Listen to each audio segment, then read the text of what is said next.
Picture this, you're walking through the marble halls of a Roman villa as dusk settles over the countryside.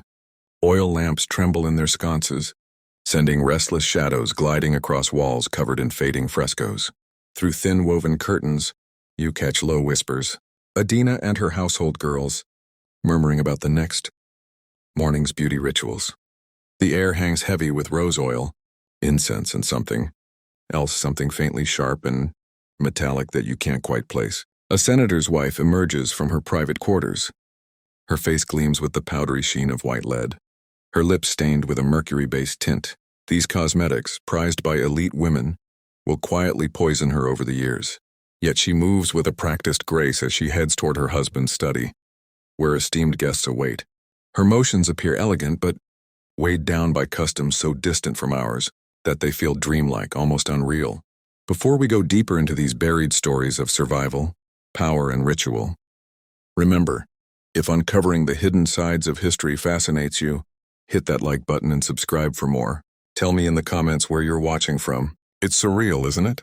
People spread across the globe exploring fragments of the ancient world together, united by equal parts curiosity and disbelief. What we think of as private life, intimacy, grooming, family connections, played out under entirely different rules in ancient Rome. These weren't fringe behaviors. They were foundational, enforced by custom, religion, law, and political expectations. Gender roles, authority, and sexuality formed a logic that could unsettle or shock modern viewers in equal measure. When Mount Vesuvius smothered Pompeii in 79 CE, it preserved more than buildings and bodies. It captured snapshots of the most intimate Roman behaviors. Archaeologists uncovered bedchambers decorated with explicit imagery, bathhouses guided by social codes as intricate as political offices, and private rooms where pleasure, power, and humiliation blended into something the Romans considered ordinary. Take the Roman virtue pudicitia, loosely translated as modesty or chastity. But to elite Roman women it meant far more. It demanded that a woman be physically accessible only to her husband while remaining entirely off limits to all other men. It wasn't a personal moral stance. It symbolized her husband's dignity and political reputation. Livia Drusilla, wife of Emperor Augustus, mastered this public image so flawlessly that she became the empire's model of female virtue. But privately, she was rumored to operate a quiet intelligence network of enslaved women, stationed in aristocratic households, collecting information on the intimate affairs of Rome's ruling class. She understood perfectly that bedroom secrets could sway politics more effectively than Senate speeches. Among Rome's elite IT, marriage was rarely about emotion. It was strategy, a contract designed to unite families, secure alliances, protect property, and produce legitimate heirs. Any affection that emerged was simply a fortunate accident. Often the wedding night was the first true moment of privacy the couple shared, and the pressure to consummate the union was immense. Pliny the Younger, writing around 97 CE, described one such wedding night between two noble families. The bride, only 14, shook as her mother and aunts wrapped her in ceremonial clothing. In the adjoining room, her husband, more than 20 years older, waited for her arrival. Older women used hushed, careful words to explain what would soon happen, offering guidance the girl was too young to fully grasp. The marriage bed, blessed by the household gods and draped in deep red fabric, was prepared to hide the blood expected from her first sexual experience. Roman ideas about sexuality didn't revolve solely around male and female. They centered on hierarchy, citizenship, enslaved status, ancestry. These determined a person's sexual rights and social position. A freeborn Roman man could sleep with enslaved people, sex workers, or foreigners without public outrage. But touching the wife or daughter of another citizen was a political violation. Gaius Silius learned this in 48 CE when he attempted to marry Valeria Messalina, wife of Emperor Claudius, while Claudius was away from Rome. Whether the marriage was legally valid barely mattered. The act symbolized a challenge to imperial authority. When Claudius returned, both Silius and Messalina were executed not simply for adultery but for undermining the power structure that held Rome together. Slavery added a darker layer to Roman intimacy. Enslaved people were viewed as physical extensions of their masters, objects to command. bodies to use with no legal right to refuse. Many wealthy households owned enslaved people specifically trained for intimate roles, experts in cosmetics, attendants who oversaw bedroom service, and individuals kept as long-term concubines alongside legal spouses. Marcus Crassus, one of Rome's wealthiest citizens in the 1st century BCE, was said to keep more than 500 enslaved people in his city home alone. Many were chosen for their beauty and trained in skills that blurred the line between servant, performer, and sexual companion. Ancient writers hint at evening rituals staged in elite households, gatherings, where enslaved performers played instruments, recited poetry, or participated in far more intimate acts under the guise of entertainment or devotion to the gods. Even the bathhouses, seemingly simple places for hygiene, served as hubs of social and erotic life. Although many were separated by gender, mixed zones allowed interactions that ranged from flirtation to outright solicitation. Seneca the Younger, writing around 60 CE, complained constantly about the noise rising from the bathhouse beneath his apartment, the clatter of athletes lifting weights, the sharp slaps of massage treatments, the yelps of people being plucked with tweezers. Beneath all that, he said, was the murmur of quiet negotiations between bathgoers and attendants offering services never written on any public sign. His irritation painted a revealing picture. Sexual commerce had become so woven into daily life that it blended into the ordinary background sounds of Rome. The Roman fixation on body hair bordered on ritualistic. Elite men and women subjected themselves to painful procedures, burning hot tweezers, pine resin waxes, and pumice stones scraped across the skin to grind away unwanted hair. Smoothness signaled refinement. Enduring pain was simply part of the standard of beauty. Specialists known as alipolari performed these tasks. Their job was to strip every strand of body hair from their mistresses or masters, often using unbearably crude tools. Martial, the sharp-tongued poet of the late 1st century CE, joked about these hair removal specialists constantly. One of his epigrams mocks a man who spent so long being plucked that he screamed louder than the gladiators, dying in the arena. It was humor with a sting of truth. Romans willingly submitted to pain to maintain a look that communicated discipline, wealth, and self-control. Cosmetics carried their own dangers. Women dusted their faces with a bright white foundation made of powdered lead. It created the flawless moon-pale complexion associated with beauty and nobility, but prolonged use slowly poisoned the skin, thinning it until it bruised at the slightest touch. Physicians like Galen warned elite women that their cosmetics were damaging their health, yet the pressure to appear perfect in public outweighed every medical concern. In private life, the bedchamber served as the stage where power dynamics became most visible. Wealthy households often had a separate space, a smaller adjoining room where enslaved attendants slept. Their job was to remain close enough to hear their master's commands at any hour. Privacy, as we understand it today, barely existed. Even moments of intimacy took place in the presence or the awareness of others. Elite Romans believed that secrecy bred moral decay. Husbands were expected to supervise their households constantly, and wives were expected to be visible symbols of domestic virtue. These expectations produced a culture where surveillance became routine. A husband might question his wife's servants after a gathering, not because he suspected wrongdoing, but because detailed household information was part of maintaining control. This constant awareness of being watched fueled Rome's fascination with erotic art. Far from hiding sexual imagery, Romans decorated their homes with frescoes that modern audiences might hesitate to even describe. Bedroom walls in places like Pompeii displayed scenes from mythology, Aphrodite lounging nude, satyrs pursuing nymphs, or couples engaged in intimate acts. To Roman eyes, these images symbolized prosperity, fertility, and cultural sophistication. Even small household objects carried erotic motifs. Oil lamps shaped like lovers embracing, wine cups etched with suggestive scenes, tiny bronze figurines depicting mythical creatures in compromising positions. Not because Romans were uniquely obsessed with sex, but because they believed erotic energy brought luck, warded off envy, and honored the generative forces of nature. The god Priapus, with his exaggerated iconography, was considered a bringer of abundance. Gardens across Italy were protected by statues of him. To Romans, this wasn't indecent, it was protective magic. Priapus threatened thieves with a kind of punishment that blurred The line between comedy and cruelty, and that warning alone kept many intruders away. Meanwhile, the lives of ordinary Romans looked very different from those of the elite. In cramped apartments stacked 5 or 6 stories high, entire families lived in rooms smaller than a modern bedroom. Privacy was impossible. Children grew up witnessing the most intimate acts simply because there was nowhere else for those acts to take place.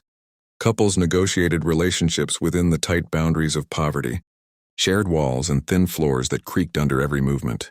Despite these harsh conditions, affection existed.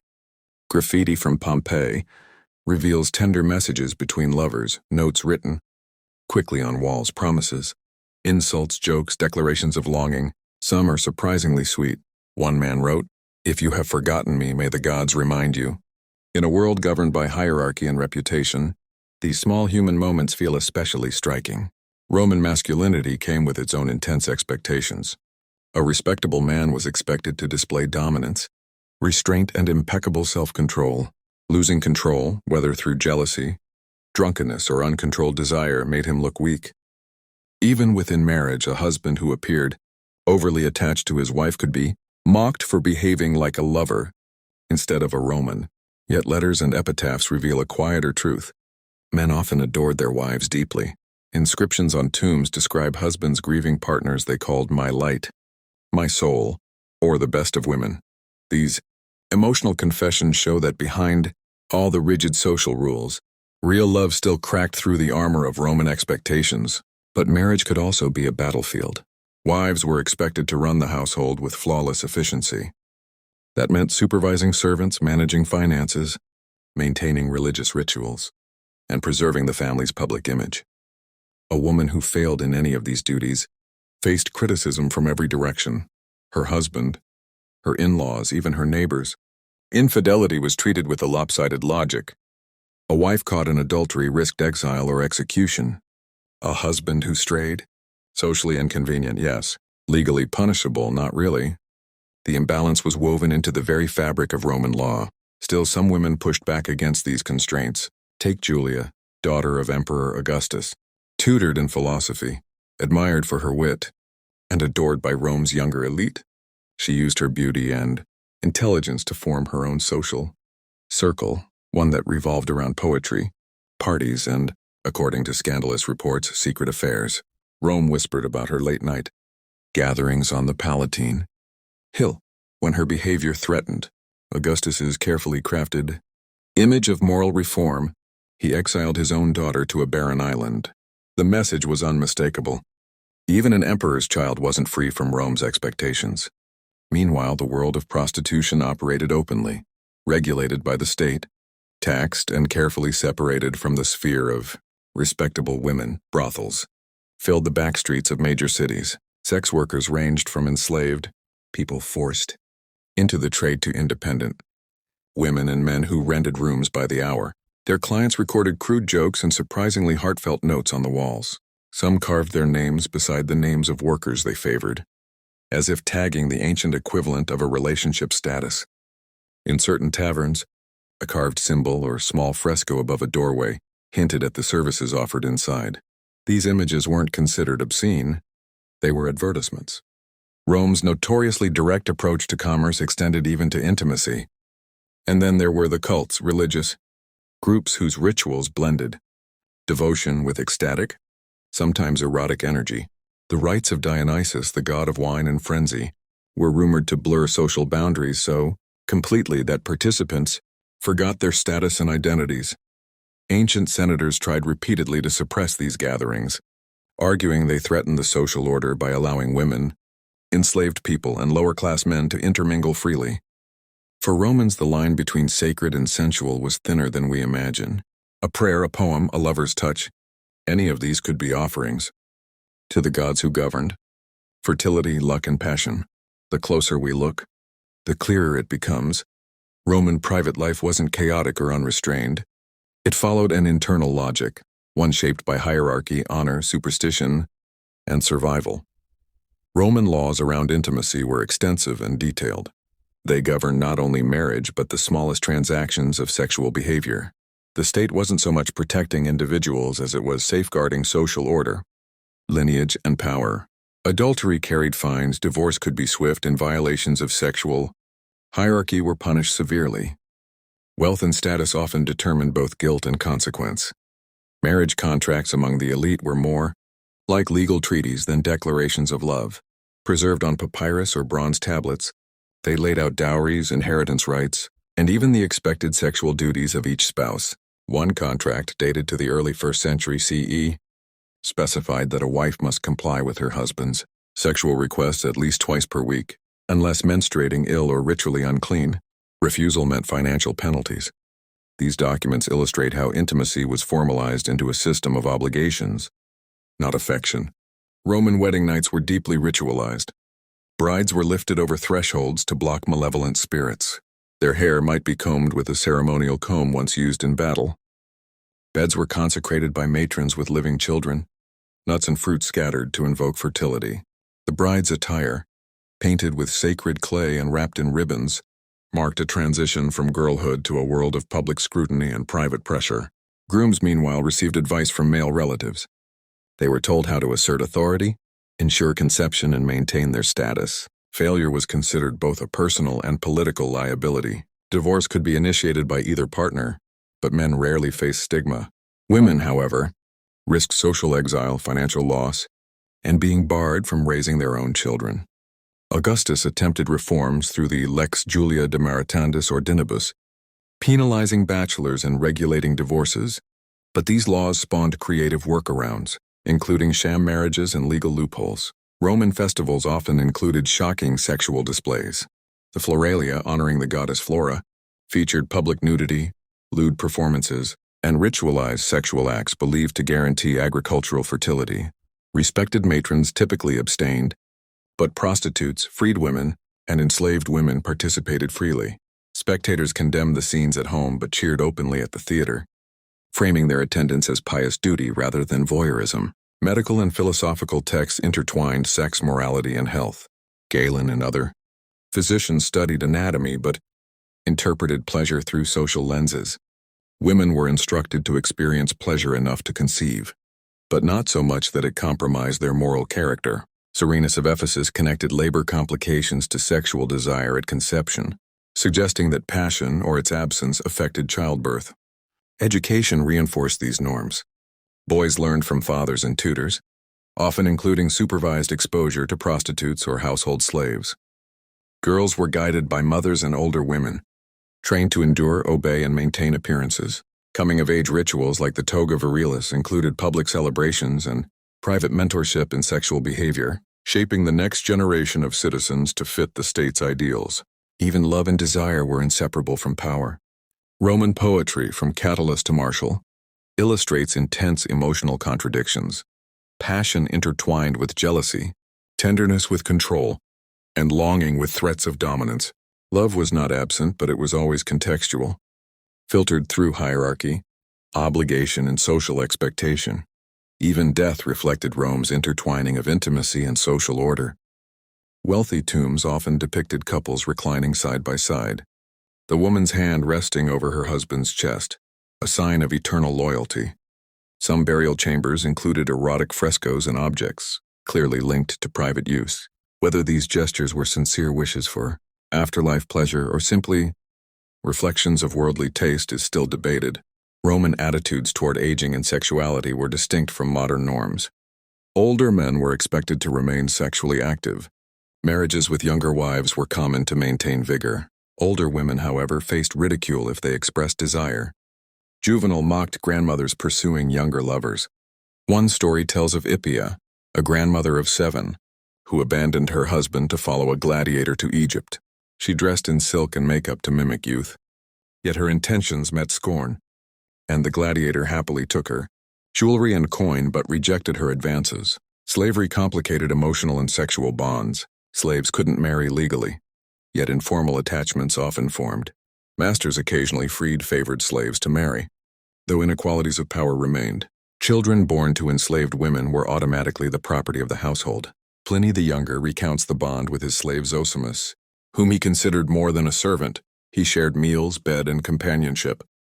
Zosimus' death left a void, and Pliny honored his son with a tomb. inscribed not as property but as a friend. Marriage types varied legally and socially. Confarreatio was the most formal, reserved for patricians, and divorce was almost impossible. Coemptio resembled a symbolic purchase, transferring a daughter from father to husband. Usus required no ceremony. Living together for a year made a union legally binding. Elite families preferred formal marriages to secure legitimacy and inheritance, while the poor relied on informal arrangements offering fewer protections. Certain Roman practices today feel shocking. Pedestal sexual relationships between men and adolescent. Boys were accepted under strict rules. The older man led intellectually and morally, while maintaining the active sexual role. Ancient texts framed these relationships as educational rather than predatory, though modern perspectives highlight clear imbalances of power. Petronius's Satyricon presents the narrator's obsessive attachment to a young boy, exposing the blurred lines between mentorship, possession, and affection. Religious rituals also entwined sexuality with devotion.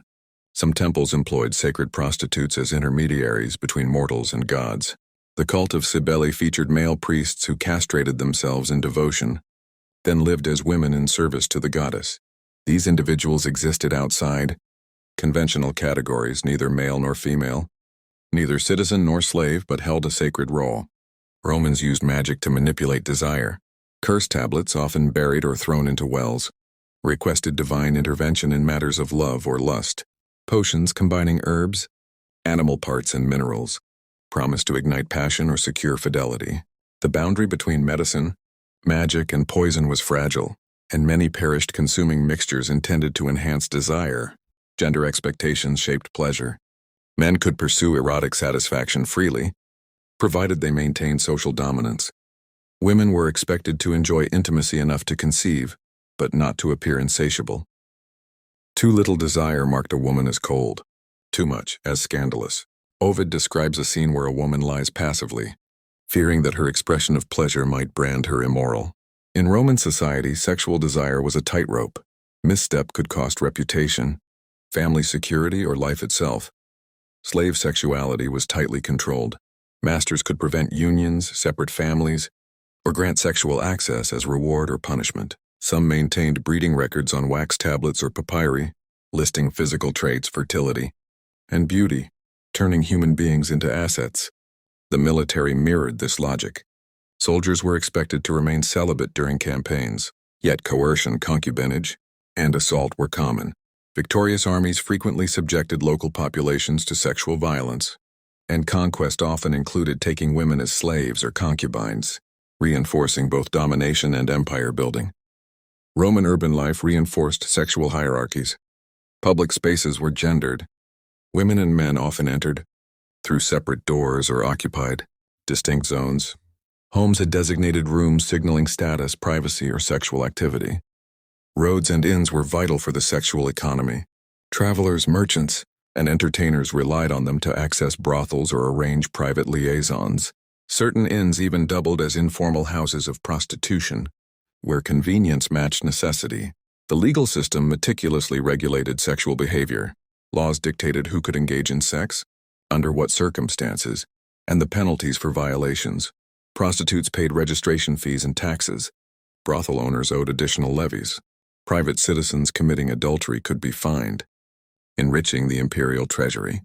Sexuality in Rome was thus both intimate and economic, regulated not for morality but as part of governance.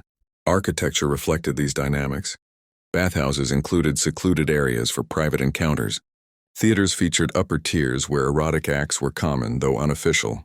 Temples incorporated sexual spaces for worshippers, participating in rites meant to please deities. Artistic traditions, from frescoes to mosaics and small sculptures, depicted sexual acts openly, ordinary decor rather than pornography, signaling cultural comfort with erotic representation.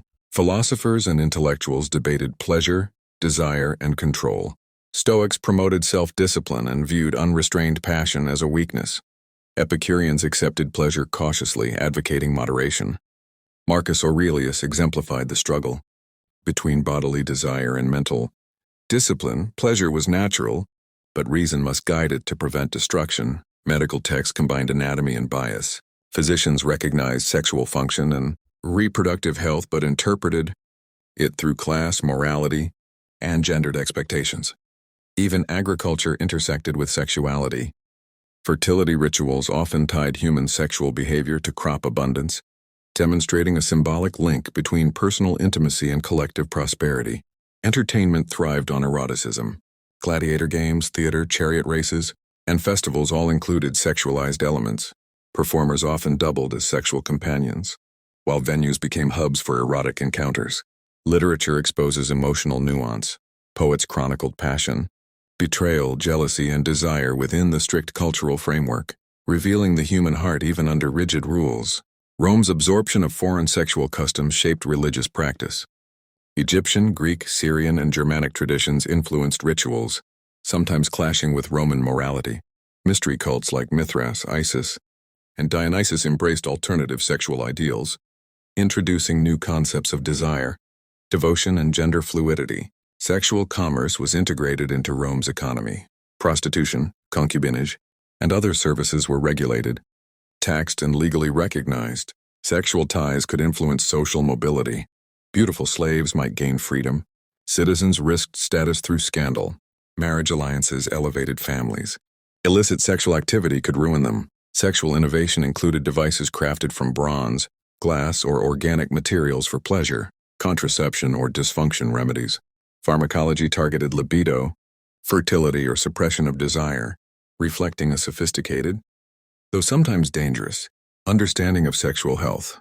Colonial and imperial policies leveraged sexual control. Conquered women often adopted Roman norms without legal protection. Administrators took concubines, producing mixed heritage populations and reinforcing social hierarchies. Even death retained sexuality's influence. Tomb inscriptions celebrated marital union beyond life. Grave goods reflected intimate preferences, while funeral rites sometimes included sexual acts, thought to ensure vitality or fertility in the afterlife. Return to that marble corridor. The whispers now carry meaning. The poisoned beauty routines, marriage contracts treating reproduction like livestock, enslaved bodies denied consent, children wed before comprehension. Each custom reflected a rigid system of hierarchy and control. The Romans were human, not monstrous, bound by assumptions as unquestioned to them as ours are to us. Pompeii's ash preserved more than a city. It captured social and sexual realities. Bodies frozen in their final postures remind us that power and desire have always intertwined. Modern society may cloak similar dynamics in polished language and subtle rituals, yet the essence remains unchanged. The whispers endure not in Latin, but as a universal story of desire, coercion, and human longing. They tell us intimacy has never existed outside power structures. Love has always been shaped by control, and each society's sexual customs reveal its moral and political soul. Standing among the ruins, one hears not only the history of Rome, but the reflection of human complexity, persistence, and the enduring entanglement of desire and authority. The past is not distant. Its echoes persist in the universal language of longing, power, and the human heart.